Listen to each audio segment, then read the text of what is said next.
back, everybody, to the McGuire Homestead. And this afternoon, of course, we're back inside now. It's, well, I guess it's almost time for supper. And so we was out and we tapped trees today. We got all of the ones tapped that we want to do. And that'll probably do it for us, for the season. We're running right now probably close to 50 taps. But what I wanted to show you... Number one, I come in to take a break, of course. We got to have some of these really good homemade molasses cookies from Mama. She's incredible. The First Lady cooks and does all this homemade stuff. We absolutely love it. But what I wanted to show you was some Spiles. This here is the type of spile that we're using this year. Now, this is our second season, I guess, using these. So this is the type of spile that we use. And what you do is, I think this is a 7/16. So what you do is you get your drill size, just a little bit smaller than this, and I like to tap my spile into about right here. And it's pretty much got a guideline on it anyhow, on how far you can put that into a tree. But you certainly don't want to wail on the thing and get it into a tree and then it be stuck and you'll be in a scrape. So, or break off. We don't want that to happen. So anyhow, so what happens is we put this in the tree and our bucket hangs right on here. Aren't they the cutest little fluffer nutters you've ever saw? My. Look, there's one we named Happy Feet. He reminds us of the little penguin. Happy Feet. Hi! We felt bad because we had one of our naked necks pass away Sunday. But that's just the nature of having livestock. Look at them. Hello! Here, chick on. All the white ones with the really dark eyes are my silkies. Then we got some mixed run that are in here right now. This is a Turkin or a naked neck. They got no feathers on their neck. They're bred that way. They're just incredible. Wait till I get this down in here so they can come take a look at it and see what this is.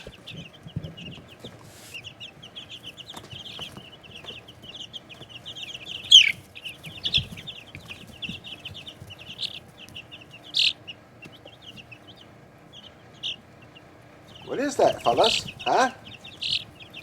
What is that, boys and girls? What is that thing? Huh? It's been watching you.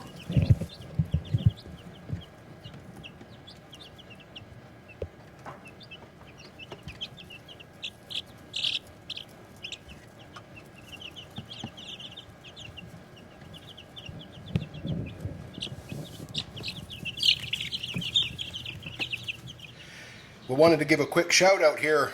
One of our friends, Squire Hill Homestead, Larry and Kendra,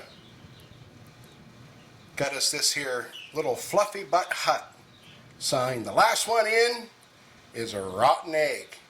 So we're going to put that out there with our girls in the next few days now that the weather's getting a little bit warmer, and they're excited and so are we. And if you happen to have the covers, now I purchased a bunch of buckets off of Facebook Marketplace last week or 2 weeks ago, whatever it was, and so I was excited to get them home, but there was no covers with them. So I'm gonna have to either make some out of old butter containers, perhaps, or some ductwork, and I can just forge out my own or whatever. But normally what would happen is this hole right here, the little cover goes in and flops down and it protects your sap bucket, which is probably, I would say I would have a 2 or 3 gallon size sap bucket. I've got the stainless steel ones, and I also have the plastic ones. And what it does is it protects from debris getting in there, possible squirrel droppings or whatever. So we don't want that, obviously. That's not what we're tapping trees for. Anyhow, so I wanted to show you that spile. Now, there are some that were made, the old timers used to take a piece of a maple twig about yay big or possibly bigger. Then they would whittle down this end to be a little less than the front, and they would drill a hole all the way through and then tap that into the tree, and that's how they got their sap. It's kind of neat. And I actually had an old example of one that I wanted to show you, and I had one of the old stainless steel or aluminum ones as well, and I wanted to show you that. But I got my truck cleaned back here a few weeks ago, and they're gone. So I hope the boys didn't throw them out, but if they did, well, it's a piece of history gone, I guess, anyway. This here, this is called a drop line. So same premise, you've got a spile. You got a spile. This one's a little bit smaller. You drill the hole in. You put the spile into about yay into the tree. Then you have this drop line that goes down, and you can cut this to size or whatever you want. But what we do is we have these 4-liter jugs, and these were just distilled water jugs, and they're already food safe because they had, or they better be, because I had my water in them. So if any of you have babies that need distilled water, or if you have a CPAP machine, which is what we use them for, then you could reuse the jug. Now, normally they come with like a white top, but the white top on mine is gone. I've asked different folks to collect these for me if they would, but what I did is I found a milk jug, 4-liter milk jug, and it fits perfectly on there. So what I do is I drill a hole in the top, and I insert the hose into it, down however far you need to, and you put this in the tree, and what happens is you have this already. You could put a nail. It's already got a fancy little handle. You could put a nail. You could put a screw and just attach that to the tree, and that'll hold your bucket, and it's sealed off so that nothing can get in there. So that's a pretty neat idea. And it works the very best. I know several people that use something like this. Also, a friend of mine, Kevin, came down the other day, and he lives up the road probably 3 or 4 miles, and he's also sapping. And this is what he does. This here is just an old cranberry jug, and he takes that cranberry jug and he just cuts a hole right here in the front, and that's your little lid. And then he uses these spiles here, which are similar to mine. And so you take your lid, you put your spile into the tree, and then right here you just whittle a little hole, and you stick your little hook in there, and there, you've already got a cover, you've already got your holder for your bucket. Then, when you're done with it in the spring, take it into the recycling. Reduce, reuse, recycle. That's what we do. That's what it's all about. Future generations are counting on us. Whew. So, use these. If you've got them, they're perfect.